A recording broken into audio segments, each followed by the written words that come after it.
Thanks, Josh, and thanks to everyone who has contributed this morning and helping us worship together today. It's good to be back after a week away. We were in Florida last week with kind of a dual-purpose trip. We got to spend some time on the beach, which was very nice, and I also got to officiate my sister's wedding, which was an honor and a blast to be a part of that and spend some time together as a family, celebrating her marriage and just getting away for a little bit. Special thanks to Jake. He's not here to hear this morning, but Jake for coming and filling in for me while I was gone last week. We did enjoy the trip. The kids got to experience the beach kind of for the first time. And one very memorable moment, two big quotes that happened in the week. One, we got to the beach the very first time. It was late in the evening. We had driven for 2 days to get there. We get out of the car and we run over to the beach. And Sutton, of course, had been playing on her tablet and watching movies while we were on the trip. And we get to the beach and she's got her feet in the sand and the water comes in and she says, "Dad, the beach is better than playing on a tablet." That's big from a 5-year-old, right? That was pretty big. And then at one time, a big wave came as we were holding John in the water, and it hit him in the face, and he got some salt water in his mouth, and he said, "Ugh, somebody put a lot of salt in here." I said, "He did. Who do you think did that?" So it was great. So we had a blast, enjoyed our time together. And if you don't believe in miracles, I'll tell you that we survived a 12-hour trip there and a 12-hour trip back in a van with a 5-year-old and a 3-year-old. So we made it. It was great. And being on that road trip made me think about being on road trips before, going on those trips, planning the routes, stopping by and seeing things. And it also reminded me of a couple of instances in which I got lost. Well, I guess I'm a male, so I should say I didn't get lost, I just got turned around, right? And so here you have a car driving along the bottom of the ocean who says, "Lost? I'm not lost. I know exactly where I'm going." And therein lies one of the most tried and true man jokes of all time, right? Someday your Prince Charming will come. Mine just took a wrong turn, got lost, and is too stubborn to ask for directions. Why did Moses wander in the desert for 40 years? Because even back then, a man wouldn't stop and ask for directions. And then Sacagawea standing in front of Lewis and Clark, "You guys just need to get over yourselves and ask for directions." As we finished up our trip on that Monday morning, we loaded up the van with all of our sandy luggage. We got the kids strapped into the car seats, and we got into the minivan to head back. And I synced my phone with the car, and I typed in Newcastle, Oklahoma, and hit route. And then Siri told me starting route to Newcastle, Oklahoma. And from that point forward, for the next 12 hours, I had turn-by-turn directions to how to get from Pensacola, Florida, back to Oklahoma. And along the way, I had warnings, right? In 10 miles, take exit 498. In 2 miles, take exit 498. Be in the right lane for exit 498, right? And we didn't miss one, right? We made it all the way home with turn-by-turn directions. And throughout this process, I started to wonder, is this a joke that will end someday? Is this a stereotype that won't be a thing in a few years because nobody has to stop and ask for directions? Nobody needs to. The idea of the man who won't ask for directions might go by the wayside. Are there still times when people get lost? And if they do, don't they just pull up their phones and figure out how to get out of it? We don't really need to look it up anymore. We don't have to stop and ask for directions. We're plugging right along in the book of Daniel this morning. We are going chapter by chapter through the book of Daniel, and if you've been tracking along or paying attention to where we are going, we are now in Daniel chapter 6, and this is the big one. This is the inspiration for our title. This is probably the most memorable story in the book of Daniel. This is Daniel and the Lion's Den. We picked up Daniel's story in chapter 1. As he and his friends, Hananiah, Mishael, and Azariah, are captured by Babylon. And when Judah is captured and overtaken by Babylon, King Nebuchadnezzar brings in the best and the brightest of Judah and puts them to school, in Babylonian school, to become Babylonian officials. And what we see over the next 5 chapters is Daniel and his friends growing up and growing up quickly. Free space. Did you guys get it? That was for my guys back there doing bingo. We missed it. I said free space. There we go. Light bulbs. Okay. Almost immediately, Daniel and his friends' skills are put to the test, and time again, we see them rise to the occasion. At this point, so far in our story, Hananiah, Mishael, and Azariah have been thrown into a fiery furnace. The king has issued that all of them be chopped to pieces and their homes be turned to rubble. And Daniel seems to have had almost the easier route so far, because all he's had to do is show up and tell bad news to kings, which is dangerous, but he hasn't been thrown into anything yet. And this morning he will have his turn to be thrown into something by an egomaniac king. But underneath all of this kind of fantastic imagery of kings and pits and lions, we'll learn something about two things that play a rather large role in our lives as Christians: pride and prayer. Soren Kierkegaard says, "The function of prayer is not to influence God, but rather to change the nature of the one who prays." And Thomas à Kempis says, let all your thoughts be with the Most High, and direct your humble prayers unceasingly to Christ. Let's look at Daniel chapter 6, and we'll read the first 5 verses together this morning to start. It pleased Darius to appoint 120 satraps to rule throughout the kingdom, with 3 administrators over them, one of whom was Daniel. The satraps were made accountable to them, so that the king might not suffer loss. Now Daniel so distinguished himself among the administrators and the satraps by his exceptional qualities that the king planned to set him over the whole kingdom. At this, the administrators and the satraps tried to find grounds for charges against Daniel in his conduct of government affairs, but they were unable to do so. They could find no corruption in him, because he was trustworthy and neither corrupt nor negligent. And as I read this, I thought, that's kind of 2 big areas, right? A lot of times people may not be corrupt, but they might be negligent. Daniel has neither. He's neither corrupt nor negligent. Finally, these men said, "We will never find any basis for charges against this man, Daniel, unless it has something to do with the law of his God." So the first thing we notice in Daniel chapter 6 is we have another new king. We've been going right through them throughout these first 6 chapters of Daniel so far. We begin, of course, with Nebuchadnezzar. Who throws Daniel's friends into the fiery furnace. And then after that, we're followed by Belshazzar. He appears in Daniel chapter 5 with the written hand, the handwriting on the wall. And then at the end of chapter 5, Belshazzar is done away with, and enter Darius and the Medes. And we'll get to more of that succession here in just a minute. We also see that Daniel is, as noted in the first chapter, progressing quickly and being promoted rapidly. It doesn't seem to matter which king is in power or what kingdom he represents. These people seem to unanimously agree that Daniel is able to do something that other people are not.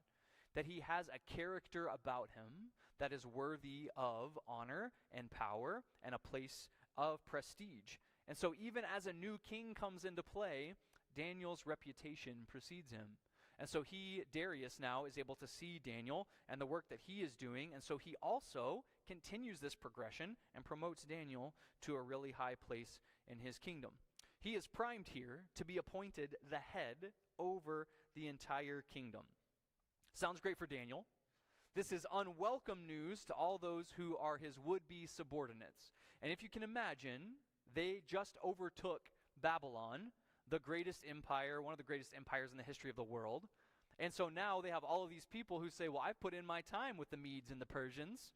I am a Mede, or I am a Persian. I've spent my time with King Darius, and now we come into this new place of power, and this guy, who's from this tiny little place in Judah, keeps taking all of our promotions. And they're not excited about it. They're not happy with it, and they want Daniel out of the picture. There's only one problem. In order to maintain reputation themselves, they have to do it a certain way, and they can't find anything wrong with Daniel. They're trying to find a way to get him kicked out, and they can't. The only thing they know is that Daniel will never disobey the law of his God. Prayer takes a godly person and puts within them the mind of Christ, the mind of humility, of self-surrender, of service, of pity, and of prayer. If we really pray, we will become more like God, or else we will quit praying. We'll continue in Daniel chapter 6. So these administrators and satraps went as a group to the king and said, "May King Darius live forever." The royal administrators, prefects, satraps, advisors, and governors have all agreed that the king should issue an edict and enforce the decree that anyone who prays to any god or human being during the next 30 days, except to you, your majesty, shall be thrown into the lion's den.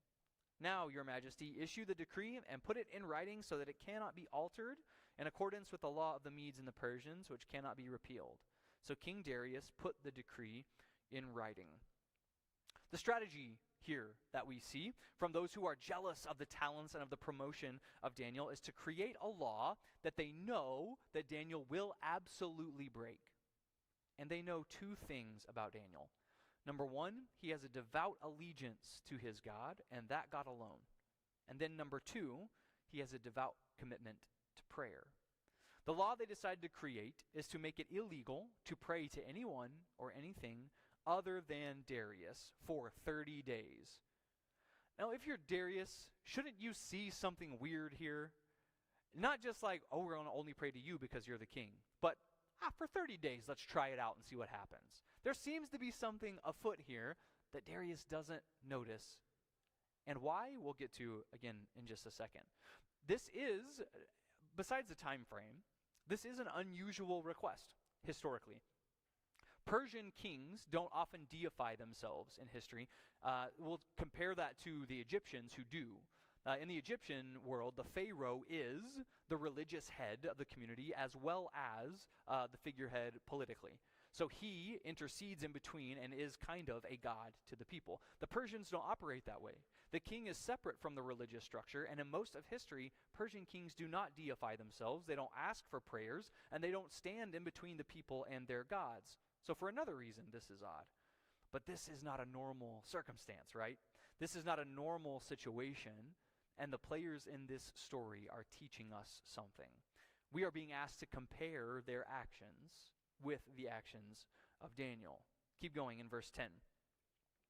Now, when Daniel learned that the decree had been published, he went home to his upstairs room where the windows opened toward Jerusalem. 3 times a day he got down on his knees and he prayed, giving thanks to his God, just as he had done before. Then these men went as a group and found Daniel praying and asking God for help. So they went to the king and spoke to him about the royal decree. Did you not publish a decree that during the next 30 days, anyone who prays to any god or human being except to you, your majesty, would be thrown into the lion's den? And the king answered, the decree stands in accordance with the law of the Medes and the Persians, which cannot be repealed. Then they said to the king, Daniel, who is one of the exiles from Judah, pays no attention to you, your majesty, or to the decree that you put in writing. He still prays 3 times a day. And when the king heard this, he was greatly distressed. He was determined to rescue Daniel and made every effort until sundown to save him. So upon hearing about this new law, the law that Daniel can't pray to anybody except the king, the first thing Daniel does is go and pray to someone who's not the king. I can't abide by this law. It's unjust. It's against me. It's against my beliefs. So he goes and he bows down to his window that opens toward Jerusalem, and he prays. This is exactly what the administrators and the satraps expected and hoped would happen. So they rush back to the king to confirm the rules. And I love that part. They come rushing back into the king and they say, now, didn't you say, this is where you know you're in trouble, right? For instance, last night we made mention sometime early in the evening about the possibility of ice cream for our children. And then we went to eat and we stayed out with Lauren's parents, and then got kind of later in the night and we thought, we don't really have time for that. And we got the same thing, like, didn't you say earlier the words ice cream? And now we're stuck, right? Because we did say ice cream earlier, and even though now we're late, we did say it. So here the guys come to King Darius and say, didn't you say? And Darius says, well, sure, I did say that. And they say, well, we found somebody who's been breaking this rule. Daniel is the one who has first run afoul of this law. And what happens next, again, feels somewhat puzzling when you read it straight through. The king is greatly distressed that Daniel has been the first one to break the law. He seems shocked like something like this has happened. Didn't he sign the law? Didn't he know about Daniel? Didn't he put Daniel as almost the head of the kingdom? Didn't he know that the consequences were the lion's den? But somehow he did not put these together. And one of the major themes that we can glean from this famous story about the way in which Daniel was devoted to prayer is that if we dig a little deeper, we can also find a really compelling example of the way that this devotion to prayer changed Daniel's life. The first 14 verses of chapter 6 are actually just the latest installment of a consistent theme that we've been reading about since the beginning of this book.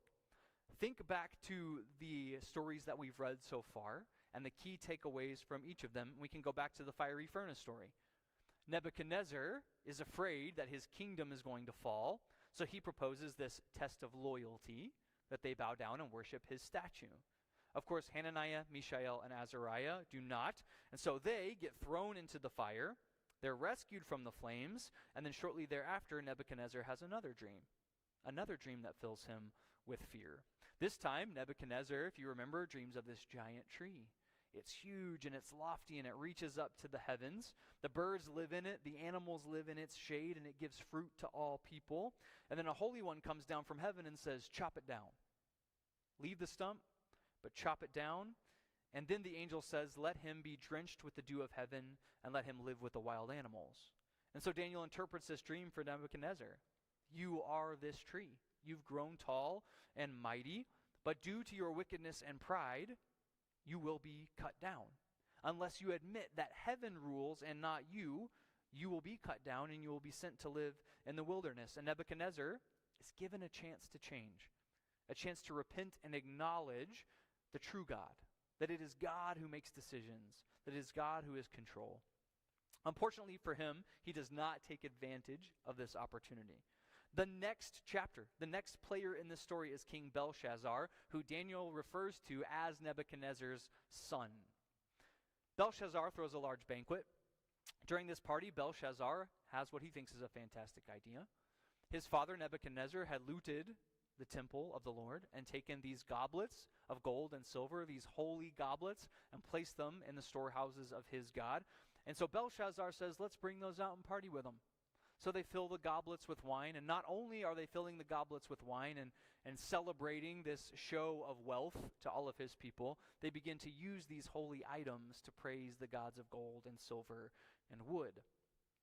As they partied and celebrated, this hand appears and begins to write on the wall, Mene, mene, tekel, parsin, you have been weighed and found wanting.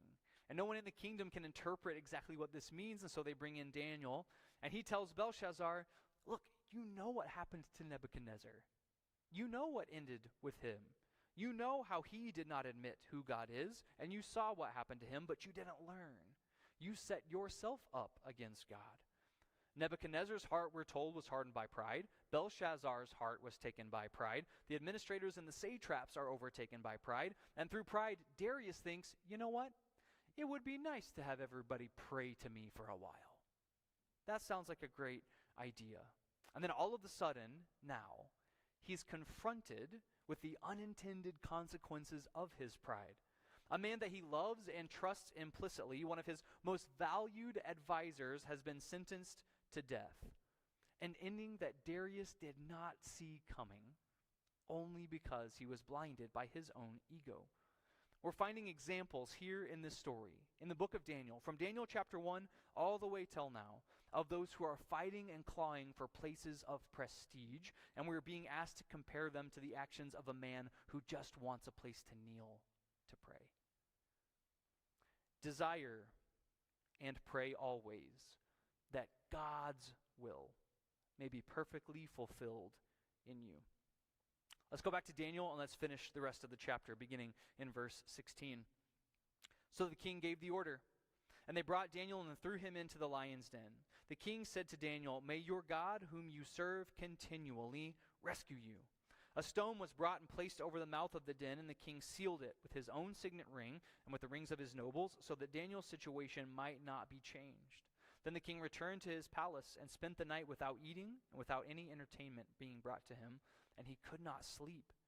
At the first light of dawn, the king got up, and he hurried to the lion's den. When he came near the den, he called to Daniel in an anguished voice, "Daniel, servant of the living God, has your God, whom you serve continually, been able to rescue you from the lions?" And Daniel answered, "May the king live forever. My God sent his angel, and he shut the mouths of the lions. They have not hurt me because I was found innocent in his sight, nor have I ever done any wrong before you, your majesty." The king was overjoyed, and he gave orders to lift Daniel out of the den. And then when Daniel was lifted out from the den, no wound was found on him, because he had trusted in his God. At the king's command, the men who had falsely accused Daniel were brought in and thrown into the lion's den, along with their weapons. And before they reached the floor of the den, the lions overpowered them and crushed all their bones. Then King Darius wrote to all the nations and the peoples of every language in the earth, "May you prosper greatly. I issue a decree that in every part of my kingdom people must fear and reverence the God of Daniel, for he is the living God, and he endures forever. His kingdom will not be destroyed. His dominion will never end. He rescues and he saves. He performs signs and wonders in the heavens and on the earth. He has rescued Daniel from the power of the lions." So Daniel prospered during the reign of Darius and the reign of Cyrus the Persian. I have to imagine that Daniel encountered fear in this ordeal. And now we say, well, sure he did. But the story that I often learned growing up in our kind of Bible school story of Daniel, I had this coloring picture in my mind of Daniel almost kind of lounging in the lion's den, and these cute little lions kind of smiling beside him after the angel has shut their mouths. But we're talking about a man who was thrown in to be devoured by lions. There had to have been fear. There had to have been wonder about what was going to happen in his life. But Daniel is able to face the possibility of something as crazy and gruesome as a lion's den, because Daniel knew his place in the world. And more importantly, he knew God's place in the world. He knew where he stood, and he knew where God stood, and he knew where Darius stood, and he knew where the lions stood. Unlike Nebuchadnezzar and Belshazzar, the officials, and Darius, Daniel knew that God was the one who was in control. I've littered this message today with different quotes about prayer, but they all contain one consistent theme. And that theme is one that we see echoed in our story from Daniel 6. Humankind has the propensity to be derailed by pride. That's why men don't ask for directions. Because we don't want to admit that we're wrong. We don't want to admit that we don't know where we're going. We don't want to admit that we have to ask for help. And the jokes may be about men and directions, but there's not a man, woman, or child alive who hasn't struggled with what it means to ask for help, to admit defeat, admit that we cannot do it alone. Humankind has a propensity to be derailed by pride, but prayer is a reorientation in humility. Prayer is admitting where I stand in this relationship and reminding myself that I do need help, and reminding myself that there is one who can help me. Old habits are hard to break, and no one is easily weaned from his own opinions. But if you rely on your own reasoning and your own ability, rather than on the virtue of submission to Jesus Christ, you will but seldom and slowly attain wisdom. For God wills that we become perfectly obedient to himself, and that we transcend mere reason on the wings of burning love for him. Prayer is about reorienting ourselves, realigning ourselves with God's will, and reconnecting to the basics. Daily, we can find ourselves awash in the craziness of the world, all the insane things that seem to be happening around us. Here Daniel is being persecuted for praying and being thrown into the den of some hungry lions that are supposed to eat him alive. Daily, we can find ourselves, hopefully, in situations not quite like that, but situations in which we wonder what's going on, and we wonder where God is, and we wonder what's happening in the world around us. And in those moments, we need to hit our knees and get back to what we know. Reorient ourselves in this relationship. Admit where we are and admit where God is. Reorient ourselves to remember that God is God and I am not. That God is the creator and I am the created. That God is ever present and I can only be in one place at one time, and even then, let's be honest, not that well. God is all-knowing, and as smart as we may think we are not. It is God's will that we should seek, and it is God's name that should be praised and not our own. There are many things we can take from this famous story of Daniel in the lion's den, and through many trials and in facing death, Daniel remained incredibly faithful to God. Even in the face of death, Daniel trusted implicitly in God's deliverance. Daniel was devoted to prayer. But what I want to focus on today is look at how that devotion to prayer had a real effect in Daniel's life. In a world with a pattern of ego and pride, prayer allowed Daniel to know exactly where he stood, or knelt, right?